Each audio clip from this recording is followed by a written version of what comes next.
नमस्कार दोस्तों, स्वागत है आपका स्टोरी घर एक कहानी चैनल पर, हमारे छोटे से इस चैनल पर। इसमें हम आज ध्रुव स्वामिनी, जो कि जयशंकर प्रसाद की एक अंतिम और अन्यतम रचना है, इस पर आज हम चर्चा करेंगे। इसमें हम सबसे पहले देखेंगे कि पात्र परिचय क्या है। पात्र परिचय में स्त्री पात्र हैं कुछ, और कुछ पुरुष पात्र हैं, कुछ अन्य है। तो स्त्री पात्र में, ताकि स्त्री पात्र परिचय करवाना इसलिए ज़रूरी है ताकि आप इस नाटक को बीच में समझते रहे कि कौन है, किसके बारे में बात हो रहा है, कौन बोल रहा है। तो ध्रुव स्वामिनी है, मंदाकिनी और कोमा है स्त्री पात्र इसके।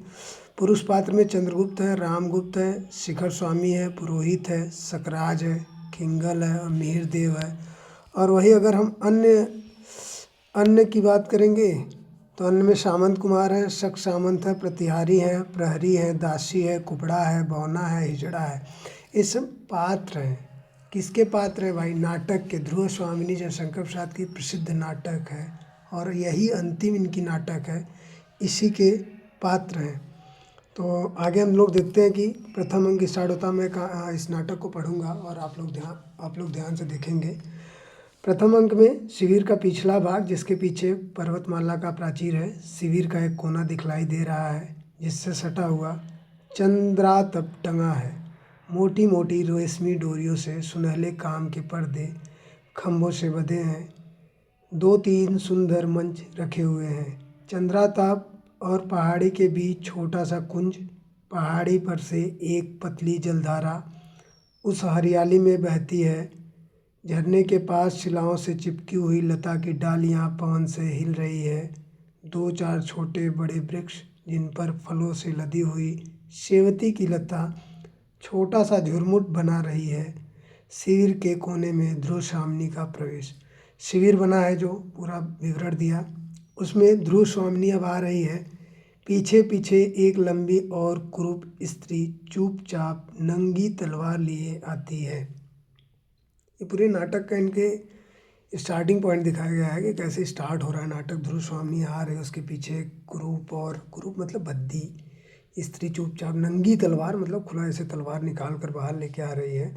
ध्रुव स्वामिनी आती है। अब ध्रुव स्वामिनी बोल रही है सामने पर्वत की ओर देखकर। ध्रुव स्वामिनी बोलती है कि सीधा तना हुआ अपने प्रभुत्व की साकार कठोरता, अभ्रभेदी उन्मुक्त शिखर और इन क्षुद्र कोमल निरीह लताओं और पौधों को इसके चरण में लौटना ही चाहिए ना। साथ वाली जो खड़गधाड़ी की ओर देखकर, उसी की तरफ देखकर बात कर रही है। क्यों मंदाकिनी नहीं आई? वह उत्तर नहीं देती है। बोलती, क्यों नहीं? यह तो मैं जानती हूँ कि इस राजकुल के अंतःपुर में मेरे लिए न जाने कब से नीरव अपमान संचित रहा। मतलब मेरे लिए अपमान किया जा रहा है। मंदाकिनी मतलब कि वो पूछती है उससे कि बताओ, मंदाकिनी नहीं आई? मुझे पता है सब कि इस राजकुल के अंतःपुर में, मतलब इस साम्राज्य में मेरे लिए न जाने कब से नीरव अपमान संचित रहा है, जो मुझे आते ही मिला। जो मैं जब से आई हूँ तुरंत मुझे मिला था। किंतु क्या तुम जैसी दासियों से भी वही मिलेगा? इसी शैलमाला की तरह मौन रहने का अभिनय तुम न करो, बोलो। वह दांत निकाल कर विनय प्रकट करती हुई कुछ और आगे बढ़ने का संकेत करती है। अभी भी नहीं बोल रही भाई, बहुत शांत है।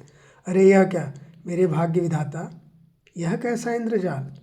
उस दिन राजपुरोहित ने कुछ आहुतियों के बाद मुझे जो आशीर्वाद दिया था, क्या वह अभिशाप था?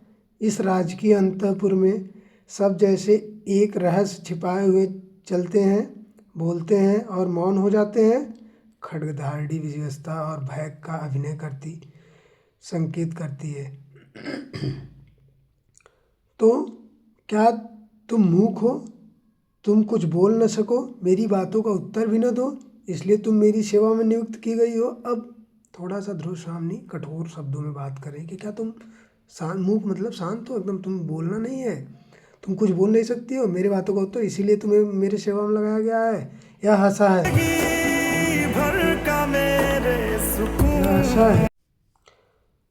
बोले कि यह हंसा है। इस राजकुल में एक भी संपूर्ण मनुष्यता का निदर्शन न मिलेगा क्या? इधर देखो, कुबड़े, बौने, हिजड़े, गूंगे और बहरे। क्या इधर इस राज्य में कोई अच्छे से वो पुरुष नहीं है? चिढ़ती हुई ध्रुव स्वामिनी आगे बढ़कर झरने के किनारे बैठ जाती है। खड्गधाड़ी भी इधर उधर देखकर ध्रुव स्वामिनी के पैरों के समीप बैठती है। इतना हो रहा है कहानी में कि ध्रुव स्वामिनी का एंटर होता है और वो पूरी कहानी उस खड्गधाड़ी मतलब जो तलवार ली हुई है, जो उसके साथ दासी है, ध्रुव स्वामिनी के साथ जो दासी है, उससे बातचीत कर रहे हैं कि वो यहाँ कोई ऐसे नहीं, सारे ऐसे विचित्र ढंग के लोग रहते हैं। अब खड्गधाड़ी बोलती है, आगे बोलती है कि सशंक चारों ओर देखती हुई, सशंक मतलब शंकित होकर, उसी को लगा कोई आ रहा है, ऐसे चारों ओर देखती है। फिर बोलती है कि देवी, प्रत्येक स्थान और समय बोलने के योग्य नहीं होता है। वाह, कभी कभी मौन रह जाना बुरी बात नहीं है। मुझे अपनी दासी समझिए, अवरोध के भीतर मैं गूंगी हूँ। यहाँ संदिग्ध न रहने के लिए मुझे ऐसा ही करना पड़ता है। खड्गधाड़ी जवाब दे रही, भाई कि कभी कभी जहाँ ज़रूरत होता है वही बोलना पड़ता है मुझे, और जो अनायास में नहीं बोल सकती हूँ। तो ध्रुव स्वामिनी बोलती है, अरे तो क्या तुम बोलती भी हो? पर यह तो कहो, यह कपट आचरण किस लिए? ध्रुव स्वामिनी तंज कस रही हैं, अरे तुम बोलती भी हो, पर यह तो कहो, यह कपट आचरण किस लिए? खड्गधाड़ी, एक पीड़ित की प्रार्थना सुनाने के लिए। कुमार चंद्रगुप्त को आप भूल न गई होंगी। ध्रुव स्वामिनी उत्कंठा से, वही न जो मुझे वंदिनी बनाने के लिए गए थे?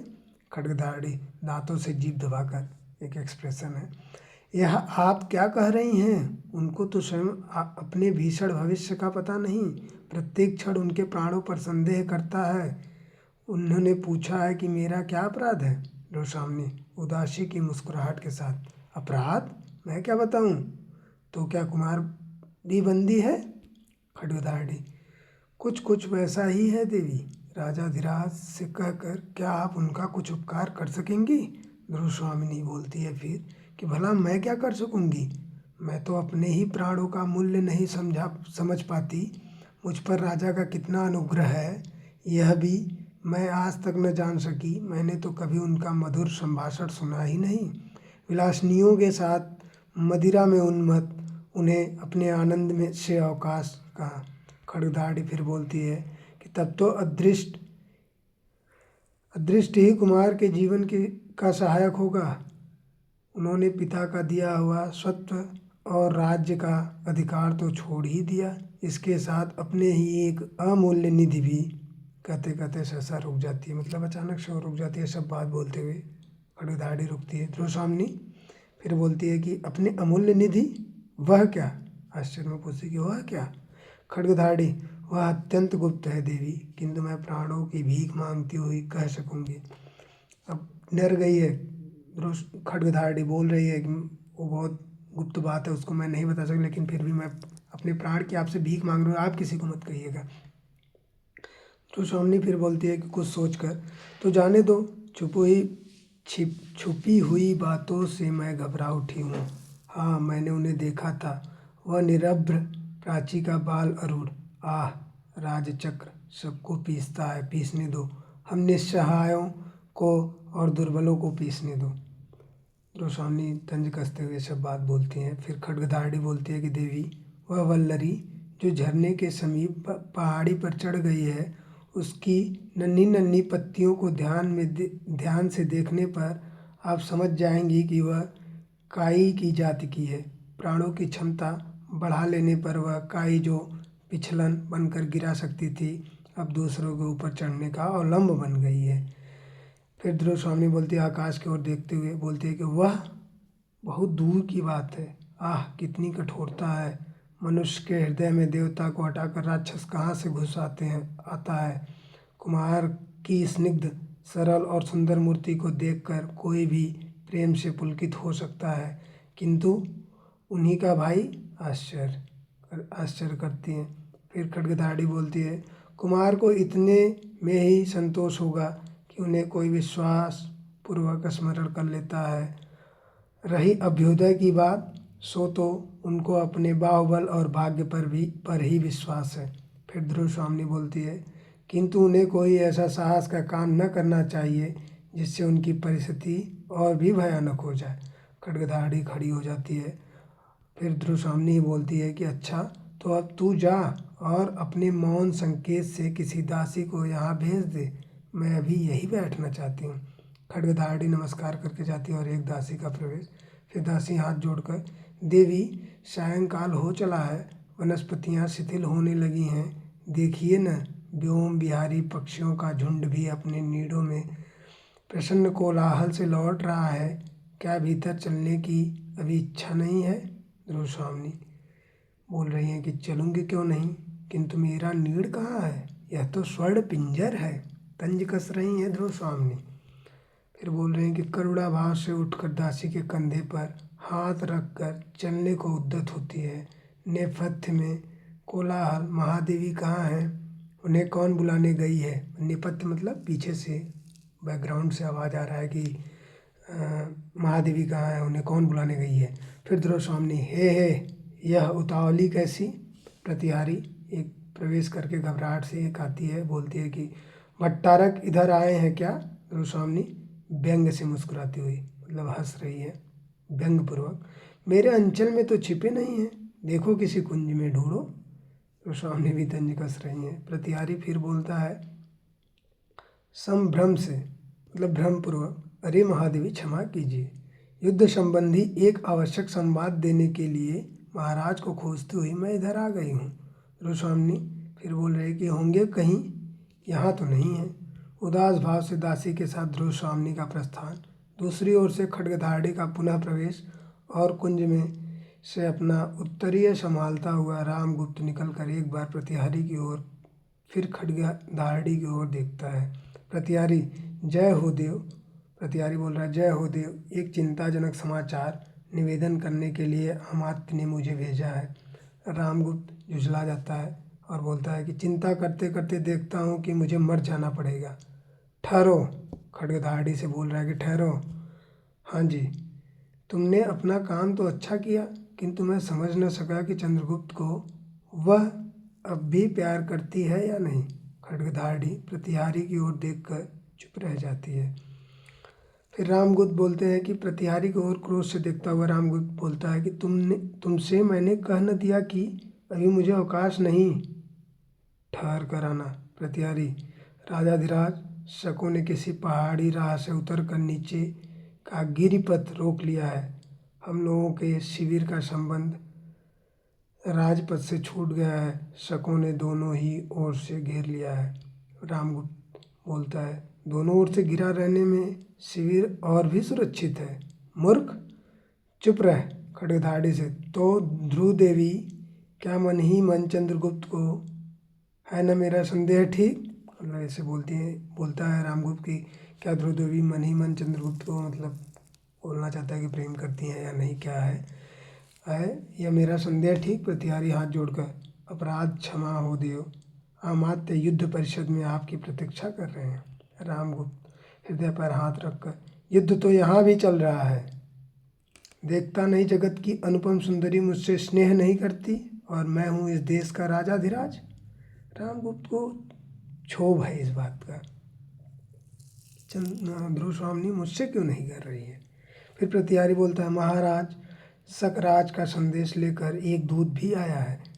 रामगुप्त बोलता, आह, किंतु ध्रुव देवी उसके मन में टीस है कुछ सोचकर, जो स्त्री दूसरे के शासन में रहकर और प्रेम किसी अन्य पुरुष से करती है उसमें एक गंभीर और व्यापक रस उद्वेलित रहता होगा, वही तो रुकता है। फिर नहीं, जो चंद्रगुप्त से प्रेम करेगी वह स्त्री न जाने कब चोट कर बैठे, भीतर भीतर न जाने कितने कुचक्र घूमने लगेंगे। खड्गधाड़ी से, सुना न, ध्रुव देवी से कह देना चाहिए कि वह मुझे और मुझसे ही प्यार करे, केवल महादेवी बन जाना ठीक नहीं। खड्गधाड़ी का प्रतिहारी के साथ प्रस्थान और शिखर स्वामी का प्रवेश। शिखर स्वामी बोलता है कि कुछ आवश्यक बातें कहनी है देव। रामगुप्त चिंता से उंगली दिखाते हुए जैसे अपने आप से बातें कर रहा हो, ध्रुव देवी को लेकर क्या साम्राज्य से भी हाथ धोना पड़ेगा? नहीं तो फिर कुछ सोचने लगता है, ठीक तो सहसा मेरे राजदंड ग्रहण कर लेने से पुरोहित, अमात्य और सेनापति लोग छिपा हुआ विद्रोह भाव रखते हैं। शिखर से बोलता है सब बात है ना, केवल एक तुम ही मेरे विश्वास पात्र हो। समझाना यही गिरिपथ सब झगड़ों का अंतिम निर्णय करेगा। क्यों अमत, जिसकी भुजाओं में बल न हो उसके मस्तिष्क में तो कुछ होना चाहिए। आज हम पार्ट 1 को इसी पे रोकते हैं, क्योंकि 15 मिनट का वीडियो हो गया है तो यहीं रोकना पड़ेगा। आप लोग पार्ट 2 के लिए कमेंट और लाइक सब्सक्राइब करें ताकि हम इसको पार्ट 2 फिर कंटिन्यू कर सकें। ध्रुवशामनी पूरे नाटक का हम ऐसे ही विवेचना करेंगे और पढ़कर सुनाएंगे ताकि आप लोग इंटरेस्टिंग से बने रहें। धन्यवाद।